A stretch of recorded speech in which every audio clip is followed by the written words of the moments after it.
Complemento sobre la Operación Orión.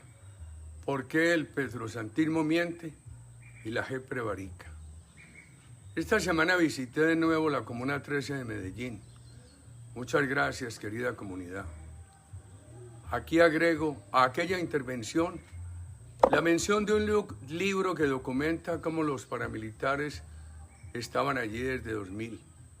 También testimonios de integrantes del ejército sobre la Operación Orión. El libro Comuna 13, crónica de una guerra urbana, escrito por Ricardo Aricapa, documenta la presencia de los paramilitares en la comuna desde 2000. El petrosantismo afirma que le entregamos la comuna a los paramilitares, a quienes mi gobierno desmovilizó y extraditó.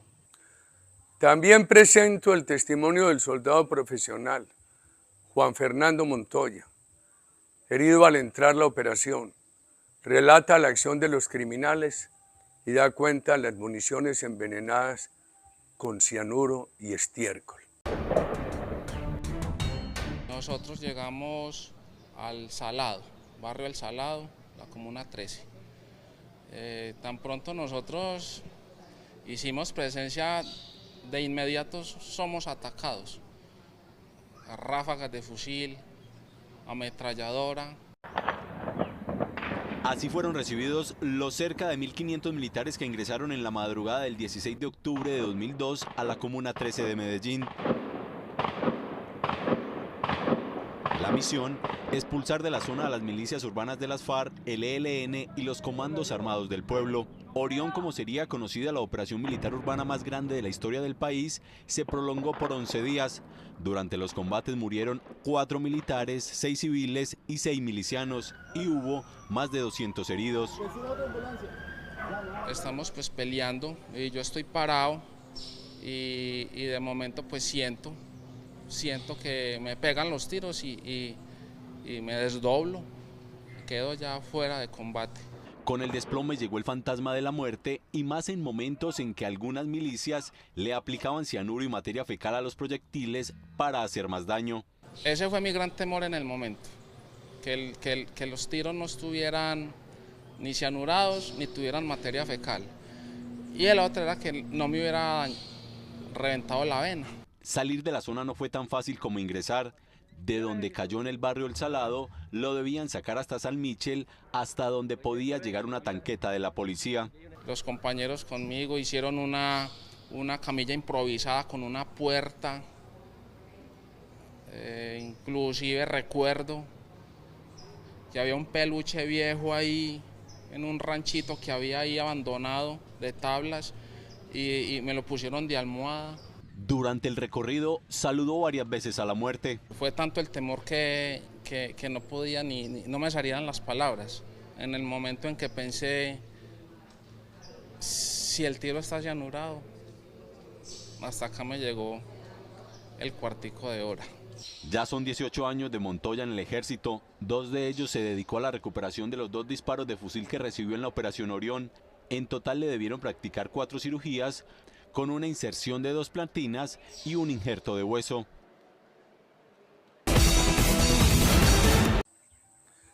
Es muy importante el video del coronel Soler.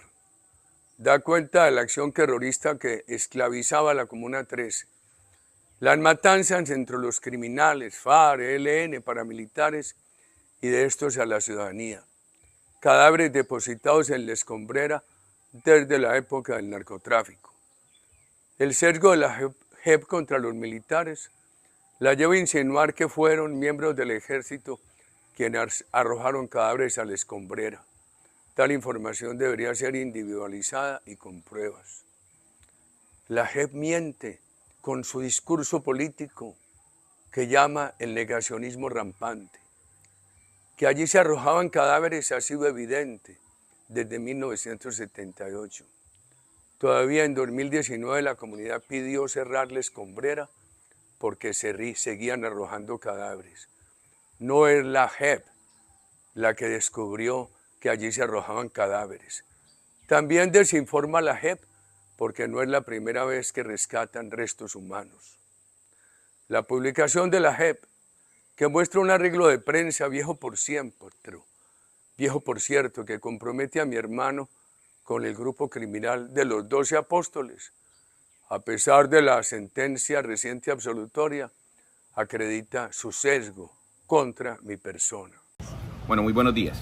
Ante tantas imprecisiones que se han dicho frente a la operación denominada Orión o Comuna 13, hay varias cosas que hay que recordar, porque los que estábamos allá en su momento, siendo parte de las fuerzas militares, yo era comandante de la unidad de un pelotón antiterrorista de la 4ª Brigada, y hay que recordar varias cosas. Primero, la operación Orión tiene unos antecedentes. Los conflictos que se vivían en Medellín entre los grupos de autodefensas, mal llamados paramilitares, las milicias, tanto del ELN, 6 y 7 de noviembre se llamaban, tenían todas las paredes pintadas en la Comuna 13, los comandos armados populares que eran de FARC, y esa población, aproximadamente 138.000 personas al momento, en 14 barrios se componían la Comuna 13, y que todavía los componen hoy, eran los que estaban allí secuestrados. Era tan delicado el tema que luchaban entre las bandas con fusil en Medellín, denominadas oficinas, por tener control de la Comuna 13. Sí, peleaban con milicias del 6 y 7 de noviembre que tenían los barrios, peleaban con las milicias de los comandos armados populares de FARC, peleaban con autodefensas mal llamados paramilitares que querían entrar, y con las bandas que también tenían sus barrios y también tenían escopetas, fusiles, pistolas. Eso era realmente tierra de nadie.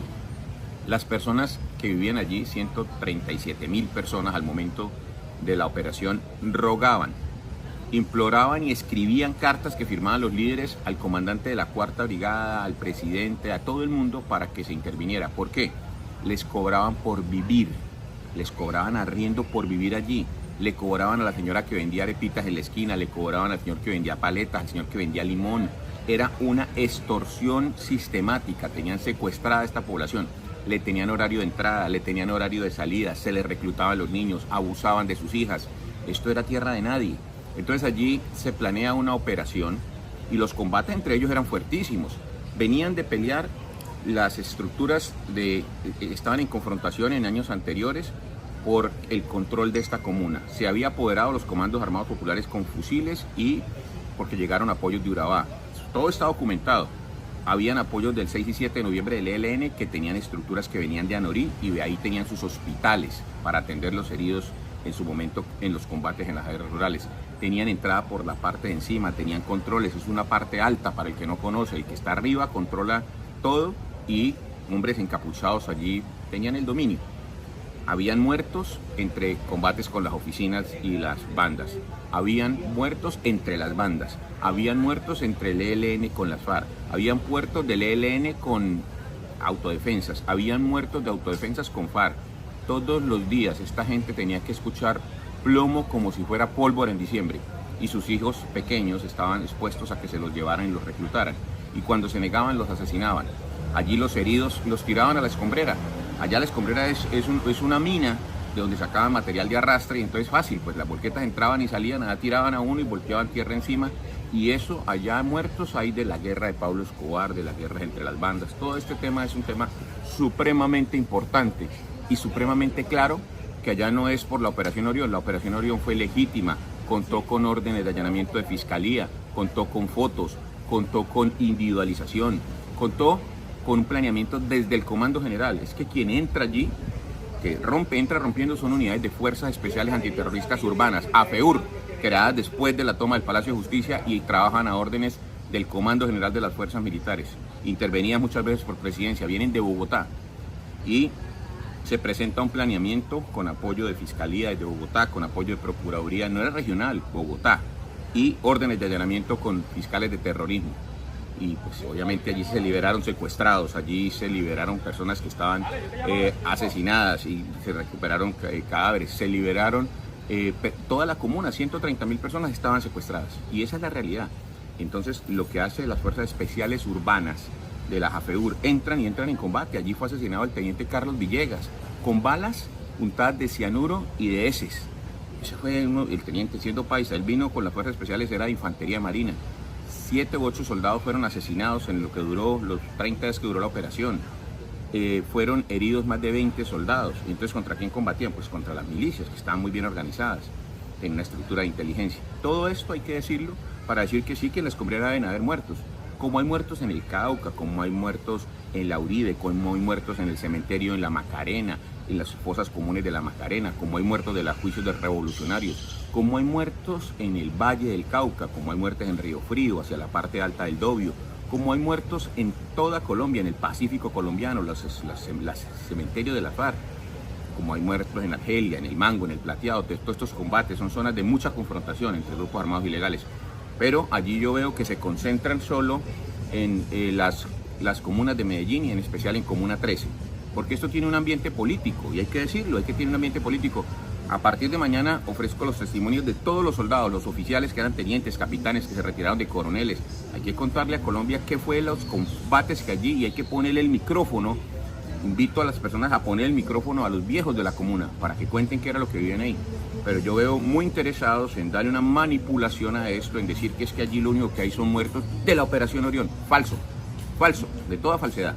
Ahí estaban los combates de las oficinas de Don Berna, peleando con Doble Cero, que se le salió del redil un oficial retirado del Ejército Nacional, Rodrigo, que le dice: no, yo no participo como autodefensa con temas de narcotráfico, y entran en esa confrontación. A Rodrigo lo terminaron asesinando, pero después de muchos muertos, y allí se refugió. Entonces toda esta dinámica de esos muertos se quedaron allá, pues obviamente eso es la Escombrera. Y entonces tratan de meterlo y encapsularlo en la Operación Orión, y eso es falso. Hay que ponerlos miles de personas, cientos de miles de personas agradecidas por haberlos liberado del yugo de las autodefensas de FARC, de ELN y obviamente de los comandos armados populares. Es que eran operaciones que iban con procurador, iban con fiscal, haciendo allanamientos, iban copando terrenos. Entonces, ¿quién asesinó a los soldados? ¿Se asesinaron solos? Y no se trata de decir que es que entregaron el control paramilitar, liberaron el territorio como lo liberaron en toda Colombia. Pero es que ahí lo que debe llegar es la institucionalidad, o es que los soldados se tienen que quedar ahí en cada casa. Allí tiene que llegar el personero, tiene que llegar los concejales, tiene que llegar la Junta de Acción Comunal, tiene que llegar la policía, tiene que haber un tema de lo que hay que hacer en toda Colombia, de reconstrucción del tejido social y de oportunidades. Era gente muy buena, trabajadora, secuestrada por unos 1000 bandidos de todos los pelambres, y la fuerza militar hizo lo que tenía que hacer y aportó con vidas lo que tenía que hacer y arriesgó su vida. Y allí enfrentamos sangre. Muchas de las cosas los tenemos documentados de documentos desde el Gaula, de los secuestros, y están allá. Pero hay que traerlos de los anaqueles de la justicia y ponerlos a disposición de las autoridades que hoy están muy interesadas en esto. Pero los testimonios de los miles de secuestrados y muchos que murieron en la Comuna 13, allí están para que sean contados. Hay que ponerle el micrófono a la gente para que lo cuente, porque nos están manipulando la historia y eso no lo podemos permitir. Gracias. Para finalizar, repito, Orión se adelantó 2 meses después de mi llegada al gobierno, con todas las instituciones del Estado, las mismas que encontré, que según la narrativa petrosantista eran paramilitares. Pido comprensión a la ciudadanía por mi defensa en todos estos temas, pero lo confesó el petrosantismo. Uno de sus objetivos estratégicos ha sido anular mi reputación. Vamos a ganar en el 2026 para que no sigan zumbando escombreras en Colombia, para tener una pobreza en superación y no sometida al engaño socialista. Vamos a ganar.